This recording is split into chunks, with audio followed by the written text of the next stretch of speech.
Bom dia, boa tarde, boa noite, sexto ano. Tudo bem com vocês? Professor David aqui. Como é que vocês estão, gente? Eu espero que vocês estejam bem. Eu espero que estejam tendo uma ótima semana, um ótimo final de semana, estudando bastante, tá bom, pessoal? Bem, gente, estamos aqui em mais uma aula de português, tá bom? Hoje, pessoal, nós falaremos um pouco sobre os gêneros textuais, tá? Gêneros textuais e veremos o gênero conto, tá, pessoal? Conto. Que gênero textual é esse, professor? Vamos dar uma olhada nesse gênero muito interessante, tá bom? E muito utilizado na idade de vocês, tá? É o conto, beleza? Como a gente sabe, pessoal, os gêneros textuais são tipos de textos que possuem uma estrutura específica e padronizada. Ou seja, cada gênero, pessoal, como vocês já sabem, ele possui uma estrutura específica. O conto, ele tem a estrutura dele, a reportagem, a história, o drama, tudo isso tem o seu, a sua estrutura, tá bom? Vamos ver agora qual é a estrutura do gênero conto. Tá bom? Qual é a estrutura desse gênero aí? Vamos dar uma olhada agora para a gente ver. Vou mostrar para vocês aqui um artigo muito legal, tá bom? Vocês vão gostar bastante sobre o gênero textual conto. Pronto.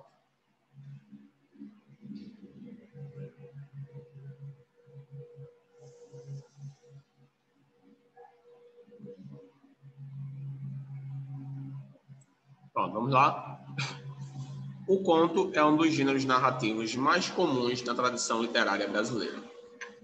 Grandes autores como Álvares de Azevedo, Machado de Assis ou Mário de Andrade são reconhecidamente excelentes contistas. Em virtude da importância do gênero, muitas faculdades e universidades solicitam aos candidatos em seus vestibulares que produzam contos. Existe, inclusive, alguns tipos ou subcategorias desse gênero, entre os quais estão o conto de fadas ou o conto fantástico. Então, como a gente está vendo aí, pessoal, o conto ele é tão importante, tá, que ele virou, na verdade, até uma forma de ingresso em faculdades, tá, em faculdades e em universidades. Então, eles solicitam que os candidatos produzam um conto. A gente sabe aí que o conto, na maioria das vezes, ele não é real, tá? É apenas uma história inventada, por isso que vem daí conto, tá bom? E alguns desses autores aí renomados são Álvares de Azevedo, Machado de Assis e Mário de Andrade, tá? E temos aí como subcategoria conto de fadas e conto fantástico, ok? Agora vamos passar para a estrutura desse conto. Lembra, pessoal, que eu falei que cada gênero textual, ele possui a sua estrutura própria, tá bom? Ele possui a sua estrutura própria. Isso significa que você deve seguir aquela padronização. O gênero reportagem, por exemplo, ele tem que ter título, ele tem que ter data de publicação, ele tem que ter fonte, ele tem que ter tudo isso, tá? Já o conto, não. O conto, por ter uma estrutura diferente, ele não precisa ter, por exemplo, fonte. Ele não precisa ter, por exemplo, a data de publicação, tá? Ele não precisa disso aí, não, beleza? Devido ao fato de ser um gênero diferente.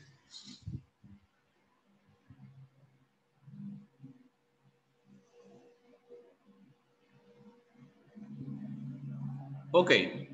O gênero literário conto é estruturado como uma narrativa curta que envolve apenas um conflito. Nessa perspectiva, o momento de maior tensão do gênero é chamado de clímax. Além disso, embora não seja uma regra, é comum que o conto apresente poucos personagens, espaço ou cenário limitado, recorte temporal reduzido. Ou seja, pessoal, presta atenção aí. Apesar de não ser uma regra, não é obrigatório que você siga isso aí, tá bom? O conto é comum que ele apresente poucos personagens, ou seja, normalmente nos contos você vai perceber que tem poucos personagens, tá? Espaço ou cenário limitado, tá bom? Então tem um limite aí de cenário, de espaço, tá bom? Recorte temporal reduzido, tá bom? Então a questão do tempo, tempos verbais, ela é reduzida, tá bom? Você não coloca todos os tempos, você coloca sempre intervalos de tempo curtos, tá bom? Uma subcategoria de conto, popularizada no século XX, é o microconto. Nele, em uma ou duas frases, toda a estrutura do gênero aparece. Veja a seguir 2 microcontos de célebres autores da modernidade. Vende-se sapatinhos de bebê nunca usados. Uma gaiola saiu à procura de um pássaro. Interessante, né? Vende-se sapatinhos de bebê nunca usados. E uma gaiola saiu à procura de um pássaro. Interessante, né, gente? Muito bem. Nota-se que, em ambos os casos, há uma narrativa com um conflito único. No primeiro caso, o conflito em seu clímax é a venda de sapatinhos de bebê nunca usados. Sugere-se, portanto, que as personagens envolvidas perderam um filho. No segundo exemplo, o clímax estaria na ação da personagem Gaiola, que sai em busca de um pássaro prisioneiro, tá? É como se fosse uma ideia contrária, né? A gente sabe novamente que o pássaro é que vai atrás da gaiola, né? E não a gaiola vai atrás do pássaro, tá bom? Então, pessoal, a gente pode perceber algumas características desse gênero aí, né? Deixa eu colocar aqui para vocês.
Pronto.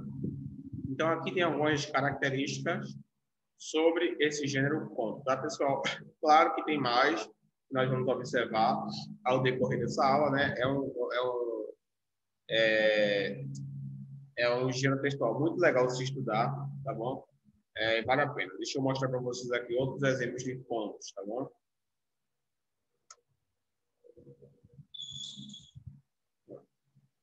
Elementos.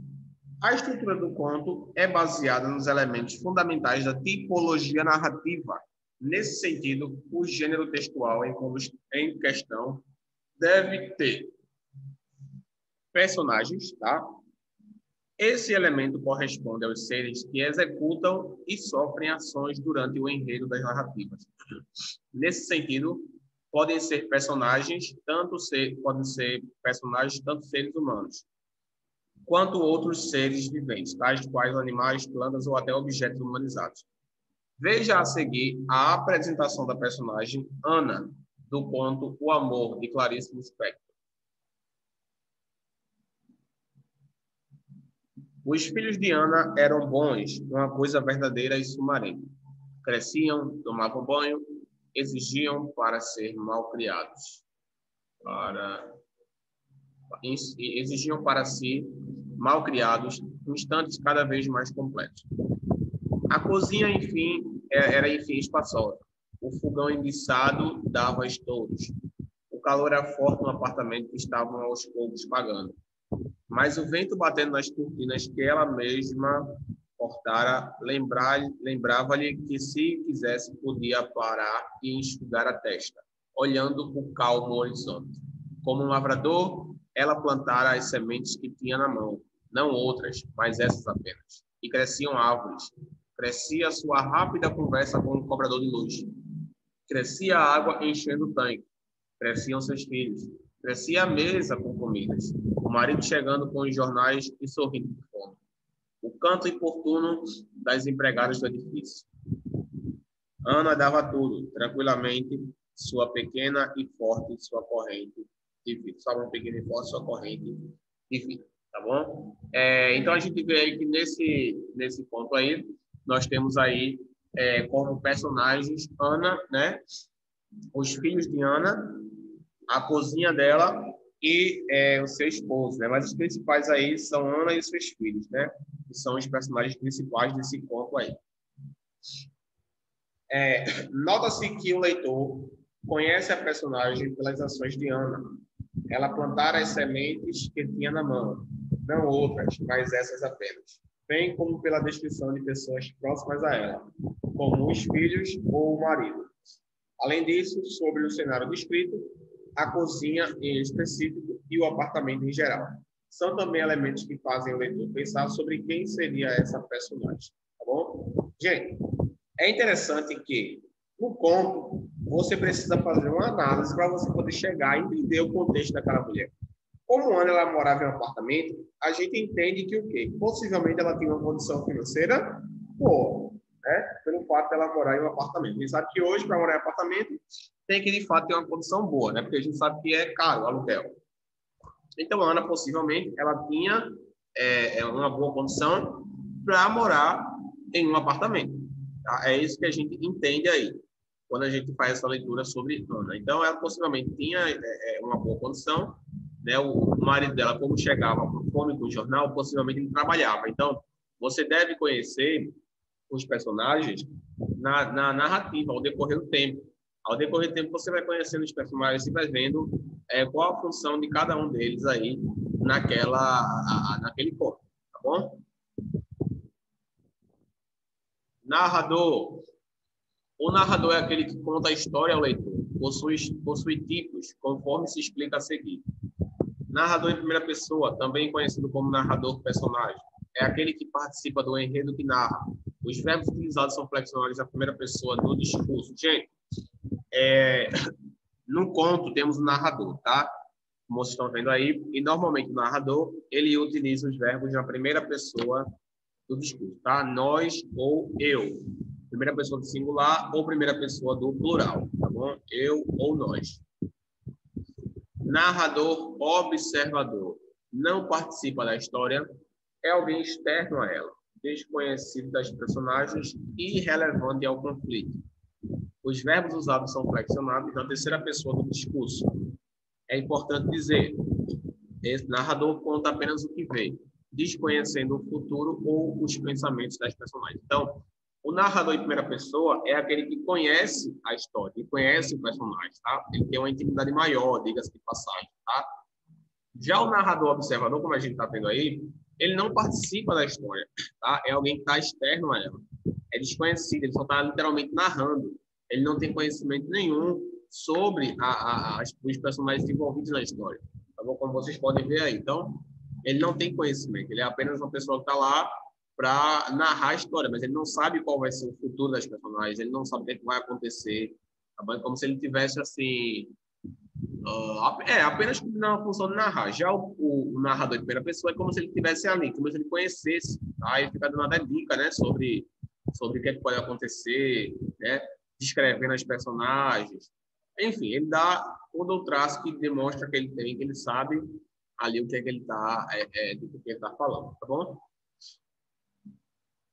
Narrador onisciente também participa da história. No entanto, diferentemente do observador, é um tipo que conhece o passado, o futuro e os pensamentos das personagens, tá?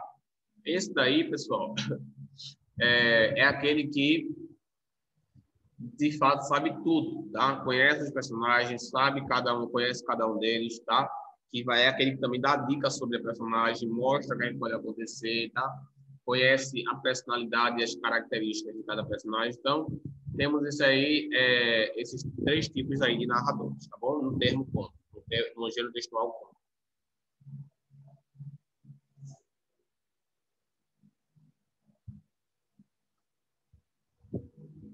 Esse elemento, o tempo, esse elemento de uma narrativa pode ser entendido de duas formas. De um lado, Fala-se de tempo como a época em que a história ocorre. Por exemplo, no conto Negrinha, de Monteiro Lobato, o enredo acontece pouco depois da libertação dos escravos, em 13 de maio de 1888. A excelente Dona Inácia era mestra na arte do judiar de crianças. Vinha da escravidão, tinha sido senhora de escravos, e daquelas ferozes, amigas de ouvir cantar o bolo e estalar o bacalhau. Nunca se afizera ao regime novo, essa indecência de negro igual a branco e qualquer coisinha. Ah, polícia! Qualquer coisinha, uma mucama assada ao forno porque se engraçou dela o senhor. Uma novena de rei porque disse, como é ruim assinhar. O 13 de maio tirou-lhe das mãos o azorrague, mas não lhe tirou da alma a gana. Conservava a negrinha em casa como remédio para os frenetes, tá? Então, tirou-lhe das mãos o azogar, beleza? Então, pessoal, o que acontece aqui?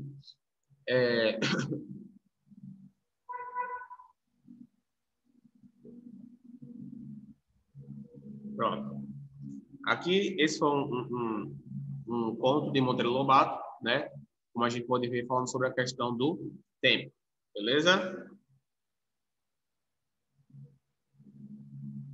Além dessa perspectiva, há também nesse elemento a ideia de tempo e duração na narrativa. Seguindo o exemplo anterior, o enredo de Negrinha ocorre durante um pouco mais de um mês. Aquele dezembro de férias, luminosa rajada de céu trevas, adentro do seu doloroso inferno, envenenará. Brincara ao sol, no jardim brincara. Acalentara, dias seguidos, a linda boneca loura, tão boa, tão quieta, a dizer mamã, a cerrar os olhos para dormir. Vivera realizando sonhos da imaginação. Desabrochará-se de alma.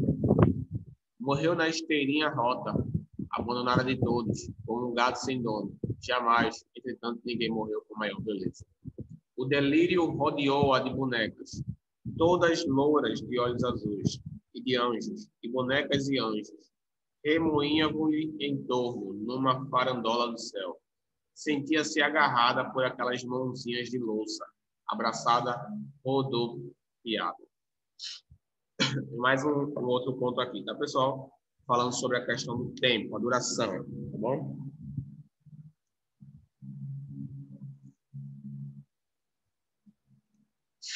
Espaço. O espaço de um conto é, em linhas gerais, o cenário no qual os personagens escutam e sofrem as ações que compõem o enredo. Relembre o cenário de O Amor, da obra Laços de Família, de Lispector. A cozinha era, enfim, espaçosa, o fogão enguiçado dava estouros, o calor era forte, no apartamento que estavam aos poucos pagando. Enredo é definido como a sequência das ações que compõem a história. É o enredo que traz movimento para o gênero narrativo. O enredo é a sequência, né? É como se fosse o roteiro do conto, tá bom? É ele que traz um movimento para o gênero. Conflito pode ser definido como situação-problema vivenciada pelos personagens em uma narrativa. No caso do conto, por ser um gênero curto, o conflito costuma ser único. Tipos. Devido à diversidade de formas com as quais um conto pode ser construído, é comum encontrarmos subdivisões desse tipo de texto. Nesse sentido, veja duas subcategorias do gênero a seguir. Conto fantástico, que pode ser definido como aquele em que o enredo apresenta situações inexplicáveis, segundo as leis que regem a realidade. Nesse tipo de narrativa, o acontecimento sobrenatural está sempre presente. Por exemplo, no conto O Pirotécnico Zacarias, de Murilo Rubião. O narrador é atropelado e morre. Em seguida, ouve aqueles que o mataram discutir o destino do seu corpo e então protesta. Mas aquele seria um dos poucos desfechos que não me interessava. Ficar jogado em um buraco, no meio de pedras e ervas, tornava-se para mim uma ideia insuportável. E ainda o meu corpo poderia, ao rolar pelo barranco abaixo, ficar escondido em vegetação, terra e pedregulhos. Se tal acontecesse, jamais seria descoberto no seu improvisado túmulo e o meu nome não ocuparia as manchetes dos jornais. Não, eles não podiam roubar-me, nem que fosse um pequeno necrológio no principal manicômio da cidade. Precisava agir rápido e decidido. Alto lá, também quero ser ouvido. Ok, pessoal? Ok, então vimos aí as principais características do gênero conto.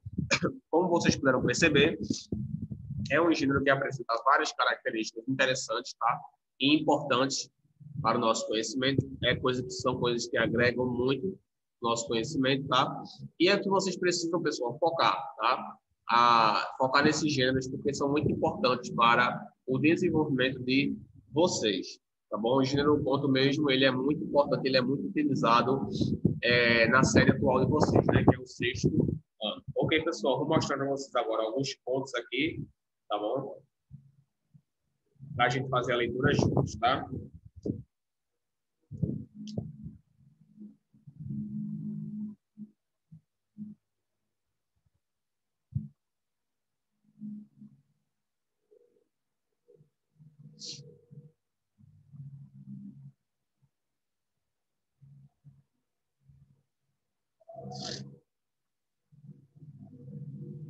Temos aqui o músico maravilhoso. Vamos lá.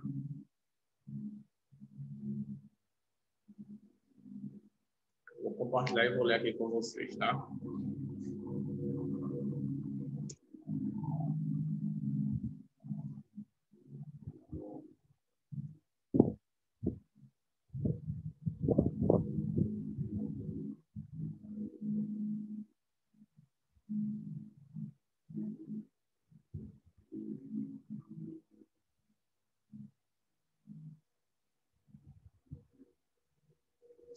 Pronto.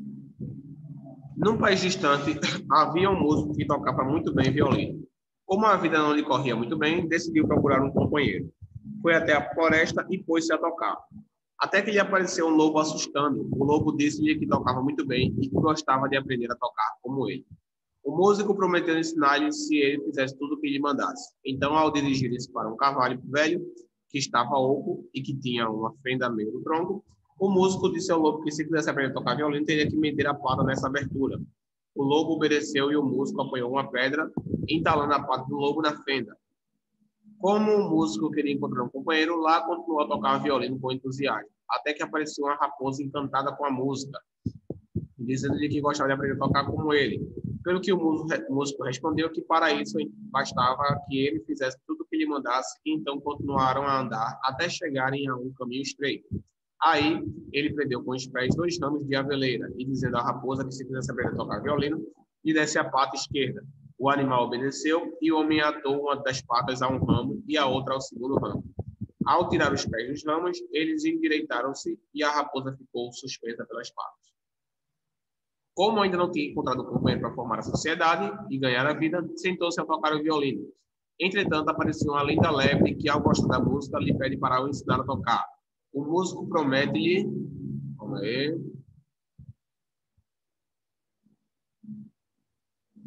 ensinar se ela obedecer às suas instruções. A lebre aceita e deixa-o atar um cordel à volta do pescoço, prendendo-o a um tronco. Entretanto, o lobo debatente consegue soltar a pata e, enfurecido, vai atrás do músico. Encontrando pelo caminho a raposa que lhe pede para soltar. Ao passarem perto da lebre, esta gritou por ajuda e foram todos os três em busca do músico. Este, entretanto, tinha atraído com a sua música um caçador que lhe pede para aprender a tocar. O músico, satisfeito, disse-lhe que o ensinaria de muito bom agrado, já que tocar bem o instrumento era um privilégio de homens, e, piscando-lhe o olho, deu-lhe um sinal para os animais que se aproximavam furiosos. O caçador apontou-lhes a arma e, ameaçando-os pelo que assustados fugiram todos a correr. O músico ficou satisfeito por ter encontrado um companheiro, e assim passaram a andar de vila em vila tocando e caçando para que nunca lhes falte comida. Então, essa foi aí o conto. Tá bom, pessoal? Como a gente pode ver aí, é um pouco da maldade humana, né, pessoal? Ok, gente. Então, ficamos por aqui, tá? Essa foi a nossa aula, tá bom?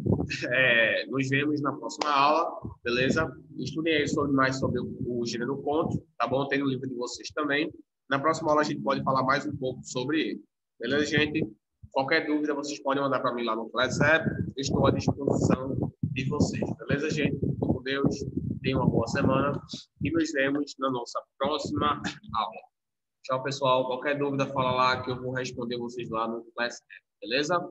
Até a próxima aula. Tchau, gente. Uma boa semana.